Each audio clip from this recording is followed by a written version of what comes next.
When you don't tell someone something that they deserve to know, you are robbing them of their ability to make a choice in the situation. You're making the choice for them.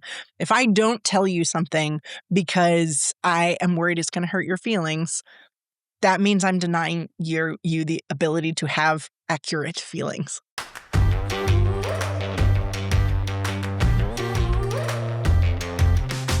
Hello, Julie. How are you today? I'm good. How are you, Hanna?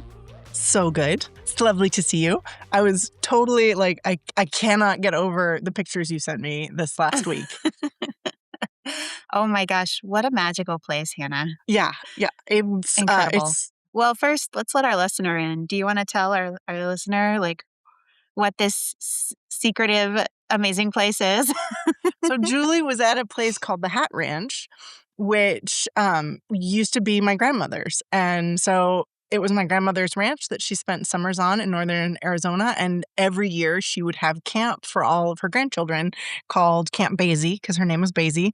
And for a month every year, she would take all her grandchildren and other kids that she found, and she'd hire us a camp counselor, and we'd have adventures. And that was her gift to her children, was 1 month a year without children, which I think was probably good for everyone. But it's a trippy thing to like one day randomly, like on a Tuesday, to have your friend be like, I'm at the place you grew up spending summers, like this place that was like family for me. Yeah. And now it is this like public location that's part of Northern Arizona University. I don't know that I would say that it's public, but it probably feels very public to you because of how private it was to start. And I was there because they have an undergraduate research camp for a month every summer.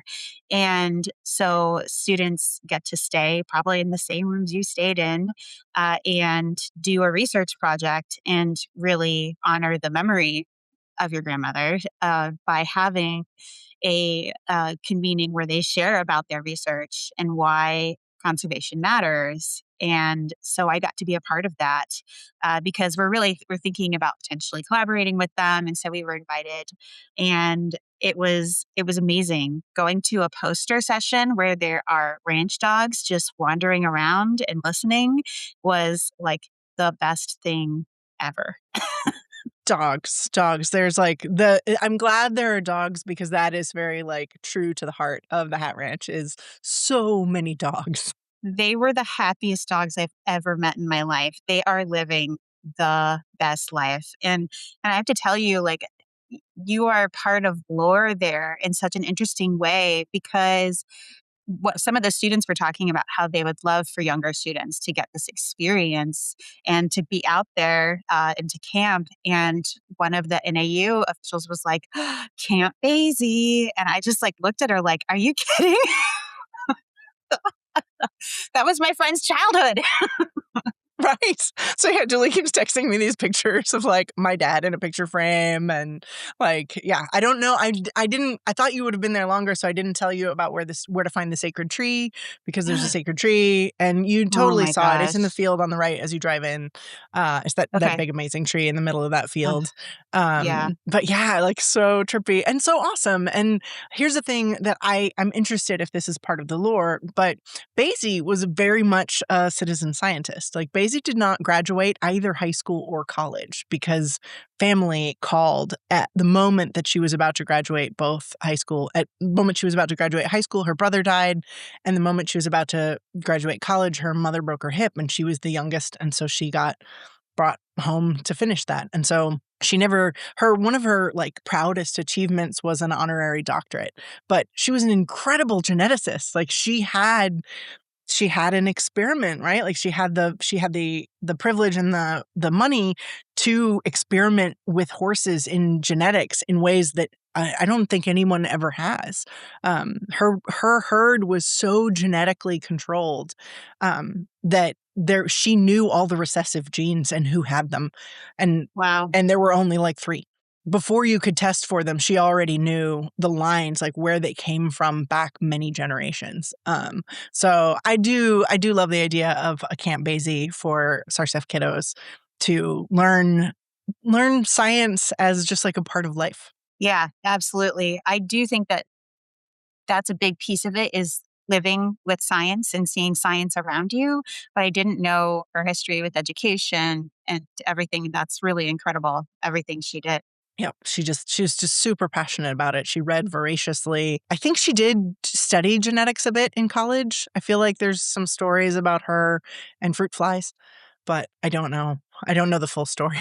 From the pictures, did it look pretty similar? Like, did it feel like there were a lot of changes? Yeah, it did look a lot the same. Like, it definitely did look a lot the same, and I'm sure, the couple times I've been back, I haven't been back since the universities had it. I think I was there once after my grandmother died, and it was just weird, and, like, Yeah. it was just not the same.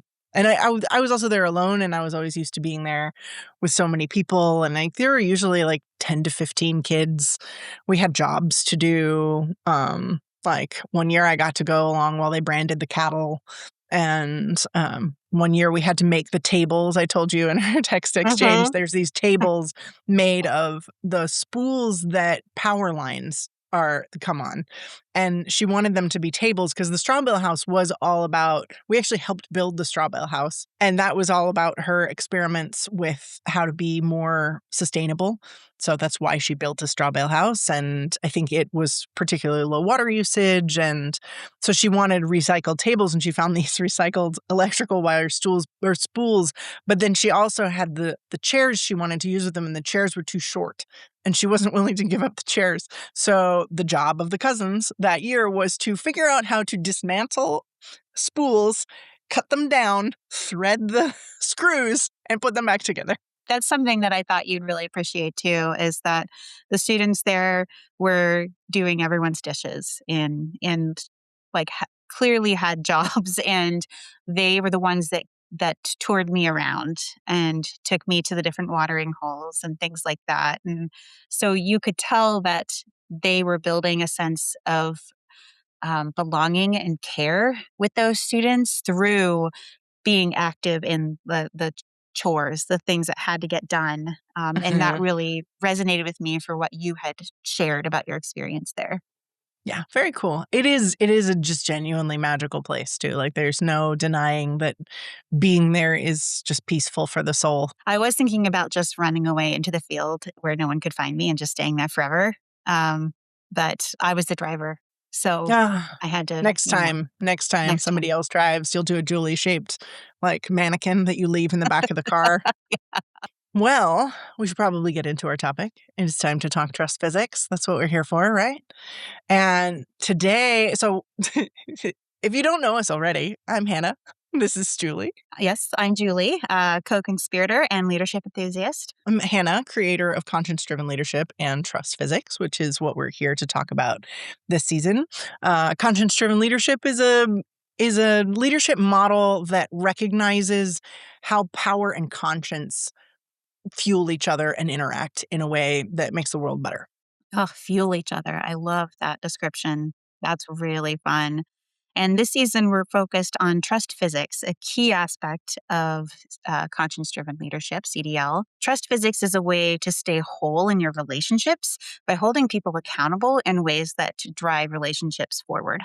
So today we're going to be talking about the laws of trust physics, right? So this is why it's called physics, because trust is not just a vibe or a feeling, which is how we often think of it, right? We talk about it like it's a currency or it's a feeling, and it's something that just happens. And that is really I think that is not accurate. I think trust follows laws just like physics does. Trust is either being built or eroded with every action you take and every conversation you have. And when you understand the laws that govern how trust works in relationships, you can work with them instead of having them work against you, which I think a lot of people experience trust as something they're like, but how? How do I build trust with a person? How do I get so I trust them, and how do I make them trust me? It's a mystery. Yeah, I think that people also will think about trust as something that you just have, like a physical object, like, oh, I built trust. Check. But then at the same way, if if it's a physical object, it's something you can just lose and never get back. But that's not a great way to stay whole in relationships. So being mindful of those laws and how we work with them allows us to kind of pair trust with the reality of relationships, and that there will be ups and downs and there are ways to come back. And when there isn't, that's okay too. And that is part of relationships as well, is that every relationship is going to be different in your life and is going to serve a different purpose, whether that stays with you for a long time or if it's for a short term. Absolutely. And I actually think, I don't know that broken trust is why relationships end. I think accountability for trusting yourself. I think trusting yourself is how relationships end well. And not that both people will think it ended well, but that's how I think you can end relationships in a way that has integrity, where your integrity is intact and where the relationship's Totally. integrity has basically communicated that this relationship can't exist and be whole. Like it can't exist and build trust. Therefore, it shouldn't exist, right? So forcing a relationship where trust can't happen because the laws are always in conflict, that's a relationship that's not actually helping either person be whole. Yeah. No, that's well said. They're laws because they exist whether you use them or not, right? And I'm really interested. I can't wait to hear what you think about the different laws and how you respond to them. We'll start with law one, which is that trust breaks faster than it heals, which I think we've all experienced, right? Like something happens where you do something very different than I expected you to do, or you say something that feels totally out of character or something.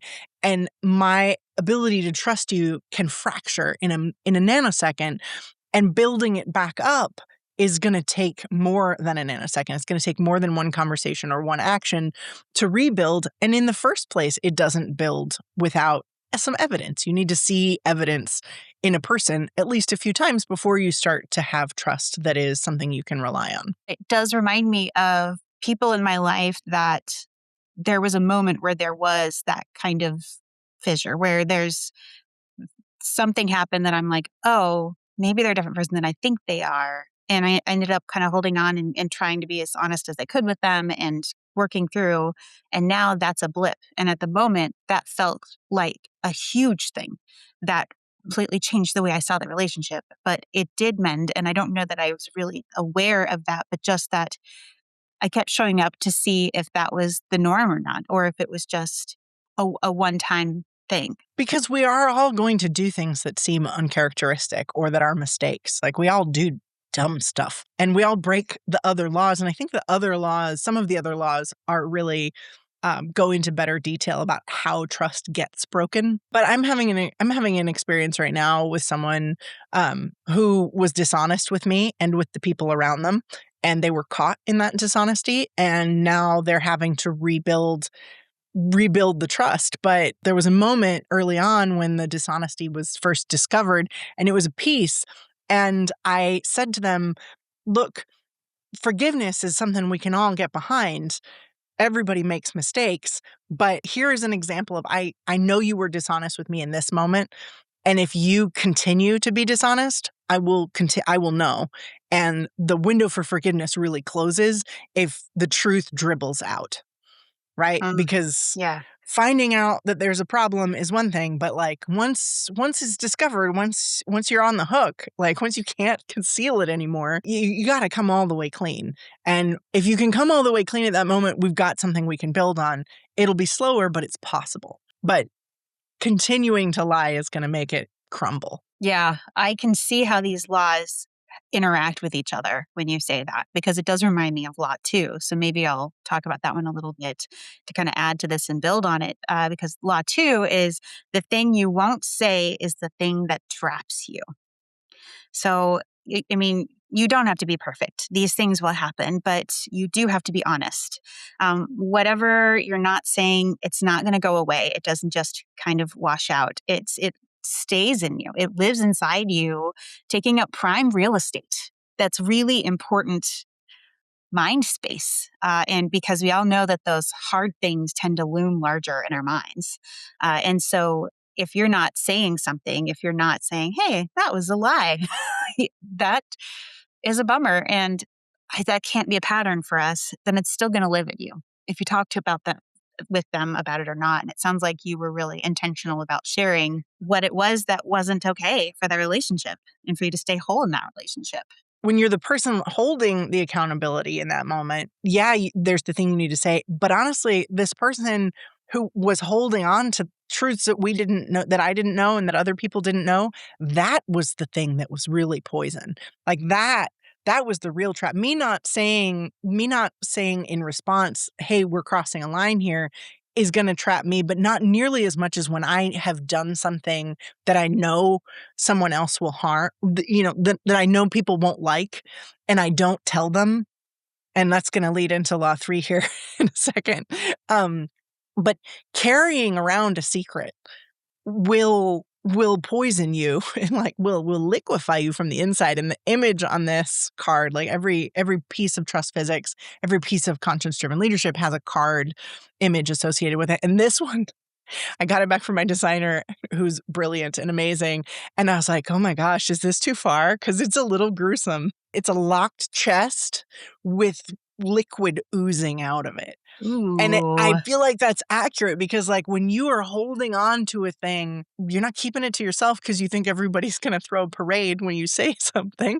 You're afraid of how people are going to respond. And so you're holding it, and you're holding all the imagined terrible responses that are connected to it as well. So Yeah. that's why it traps you. Like, not saying a thing is actually building all this pressure inside of you about the story of what saying it will cost. And whatever it will cost, it will not be exactly what you imagine. Yeah. It reminds me of a mistake I made as a leader. At one point, um, someone on my staff was promoted to manager, and I felt like I wasn't doing that the credit it deserved because we didn't have the sustainable funding to have anyone report to this person.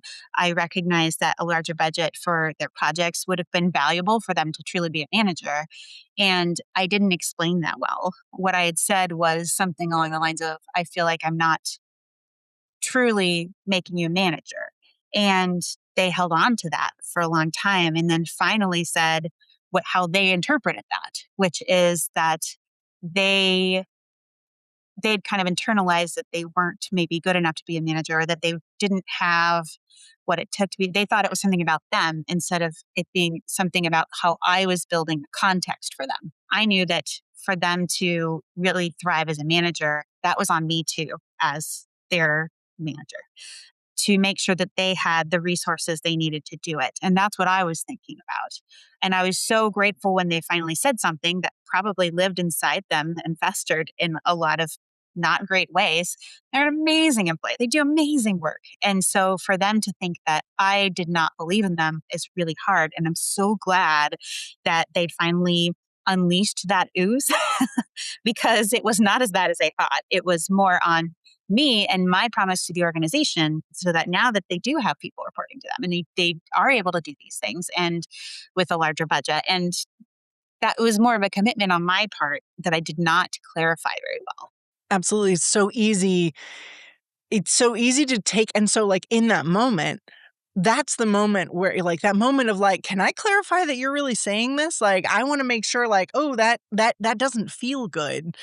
Is that accurate? And or even like if you feel something that's sticking in you and has that like decomposing quality to it where you're like, this is making me question the relationship. If your trust is eroding because of something you haven't said, say it quickly. Like, the sooner you get it off your chest, the less liquefied you are and the faster trust can begin to build. And even if what you heard was accurate, right? If that person had come to you and said, you said something the other day, and what I heard was that I don't really get to be a real manager because you can't support me. Is that accurate? You've been like, oh yeah, and I'm really working on it. That still would have eliminated the question in your head of, am I hearing this right? Did she mean what she said? Did she mean what I heard? Like, it's always good to just get it out. It's not easy. if you're dealing with someone who doesn't have integrity, who's not whole as a person, who doesn't value the wholeness of the relationship or your wholeness, and you do that, the reaction can be very strong and very negative, right? If you're checking with someone who is, I don't know, I'm a little hesitant to say abusive, but I think lots of us have experience with relationships that are abusive to some degree, just in the terms of somebody doesn't want to be equal with us in a relationship, right? They want more from us than they're willing to give, that sort of thing. If you go to somebody who isn't interested in your wholeness and you say, "Oh, something you said felt kind of mean," was that accurate? You're going to wind up getting gaslit, right? Like you're going to get DARVO'd, which if you don't know DARVO is an acronym: deny, attack, reverse victim and offender. And it is the classic narcissist Whoa. move. As I soon hadn't as heard of you, that. oh, you haven't heard of DARVO? Oh, Uh-uh. DARVO is life altering Mm. because when you say something to someone and they say, "You're wrong," and actually you're attacking me. Like, you're wrong, you're a bad person, and actually, because you brought this up, I feel wounded. That is like the classic little DARVO: deny, attack, reverse victim and offender. We'll get to this more when we talk about apologies, because it is the classic apology sneak escape hatch. But if you know anybody, if you've been DARVO'd, and we all have, that's the kind of thing that makes you want to not say anything, because if you say something, you might get attacked. And if the relationship isn't whole, your job is to protect your own wholeness first. And then you can see if the relationship can be whole. Like that's as we get into more sophisticated things. But I think this leads into, it's really connected to the next law, which is one that was personally very painful for me to learn. The next law is niceness is a form of non-consent. Ooh, that's a doozy. Yeah. And it's worded this strong on purpose because I think this is a really pervasive problem. I think it's pervasive for conscience-driven leaders because we care about people and we want to be nice to them. We don't want to hurt them. And I think it's important to recognize that when you don't tell someone something that they deserve to know, you are robbing them of their ability to make a choice in the situation. You're making the choice for them. If I don't tell you something because I am worried it's going to hurt your feelings, that means I'm denying you the ability to have accurate feelings. That's heavy. But it's Yeah. also what a great motivator. I mean, Yes. it's big, but it's like such a great reason to go ahead and do the hard thing. Yeah. And say, I did a thing and I think you're going to be really disappointed in me, but I am going to tell you because you being disappointed in me is a choice you get to make. And right, there is an impulse in me to not tell you because I don't want to hurt your feelings, but you deserve to know what's going on, because if you don't know, then, if I'm withholding the truth, that makes me a liar. Yeah. And Yeah. so it'll eat at you, but it also is gonna damage them. So it's really two ways. And so I think that's why laws 2 and 3 connect so much, just because law 2 is about what happens inside you when you don't say something, and law 3 is about what happens inside what happens as a result of that to another person. Yeah, that makes sense. It reminds me of, again, thinking of work, because there's so many intricate relationships at work that often need some pulling apart, I think. And something I watch for, a pattern that I see in different organizations, is talking around a person who is the quote unquote problem. So I often say, if you are trying to solve a problem that you feel someone is causing and not including them in the conversation, something is very wrong. They're probably the person you really need to be talking about, that needs to be in these conversations, but either you don't trust them to be in these conversations, problem, or you don't trust yourself in including them. And both of these things need to be approached head on. Because I do think it often comes from niceness of, I need the space to try to figure this out for them, or maybe we can all bend and make it work for this person. I think that there's often kind niceness, I'll say, to it, but that doesn't mean it's going to solve the problem for everyone in the org. In fact, you're probably making it harder for everyone. This has happened to all of us. We finally find out that everybody's been talking about this thing that we did that was, unintentional or outright stupid, whatever it was. Everybody's trying to figure out how to move us into the place we need to be, but they're not just telling us. Like that feels crappy to find out that everybody knows that you're a problem and you didn't know you're a problem. Like, that makes you an asshole. And that is not right? None of us are trying to be assholes. I think that's a really great example. Like, you're trying to be nice because you don't want to hurt their feelings. You don't want them to feel attacked. I don't want you to feel blank. I don't get to decide what you feel. They're your feelings. You get to decide what you feel. That's the non-consent piece. Like, you don't get to protect yourself from the feelings somebody has about an action you did. Absolutely. And I think that it's important to kind of bring in lot 4 here too, if you don't mind transitioning there. And that's that inconsistency warps the system. In this example, you're probably treating that person that you're not including in the conversations differently than you're treating everyone else. And that is a signal that the system is not real. That whatever you've said in the past, as soon as you make an exception for someone, you're often telling people that the rules aren't real. And Yeah. that can really degrade the system that you've built, whether that is a system of a friendship group, whether that is a system at work. You're degrading something bigger than even one relationship. Yeah, because why would I trust you if I see that you say one thing to everybody, but you only hold certain people accountable to it? How do I know that I'm one of the people that you're going to hold accountable to it, or are you going to let the rule slide for me? Either way, you're degrading trust as a system. And when we're talking about trust in leadership, building the system of trust is the job, right? Like, you need trust to be a network among everyone you lead when you're in a formal leadership role. Like, your job is to create an environment where everyone can trust each other because they all know what the rules are, where they understand what alignment looks like, and they know for sure that if they move out of alignment, they're going to, like, it will be addressed quickly so that they feel safe. And also, man, letting somebody get away with not doing their job is the best way to piss off everybody who does their job. 100%. And they'll lose trust in you as a leader, and they lose trust, and they wind up forming cliques. Like, everything degrades from there. So yeah, I think probably it's from a leadership perspective, I don't know. I think they're all equally important. It's hard to pick. They're all so valuable. Yeah, because they do interplay. Because I do think this comes from a niceness perspective of people can be allergic to no. They don't want to say no. They want to say yes. They want to keep everyone happy, but this is one of those tricky things where we think it's going to make people happy and it's absolutely not. You're in then just saying yes to one person and no to everybody else. And honestly, it's inconsistency is a form of breaking law 2 or law 3.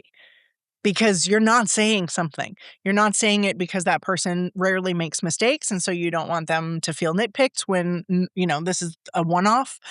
Doesn't matter. If it's a one-off, it's no big deal, right? We'll talk about the Yeah. sequence in the next episode, but so much of how to build trust is about having conversations quickly, right? Like, law 1, that's why law 1 is about speed, is because there's a reason there's a book called The Speed of Trust. Like, having trust makes things move faster, but building trust happens when you minimize the delay. Yeah, that's well said. And I see this in our external conversations and communications too, that SARSEF, the organization I run, has one of the largest science fairs in the world.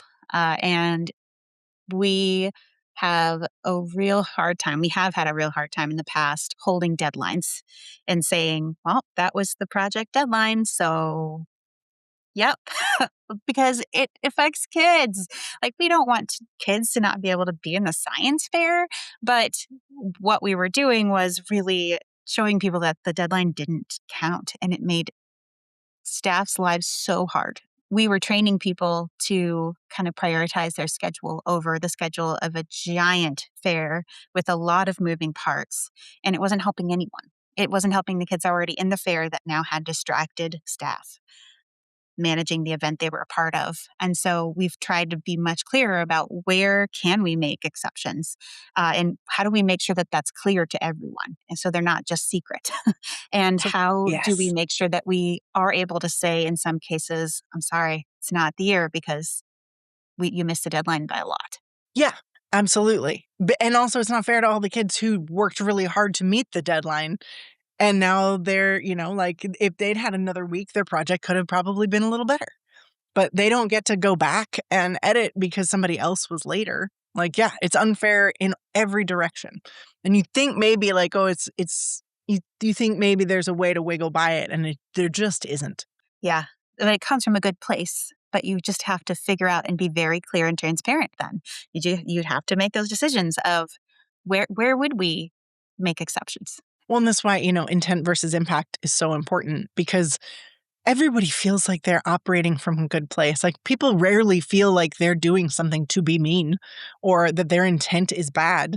But if you're judging someone else's reaction based on what your intent was in doing something, you are denying that that's a kind of it's another form of non-consent. It's a form of gaslighting. You're saying your reaction to the thing that actually happened shouldn't count because I didn't mean it to hurt. Like, so your hurt isn't real. Your hurt isn't allowed because I didn't mean to hurt you. And like, systemically, how much are we in trouble because of that very concept?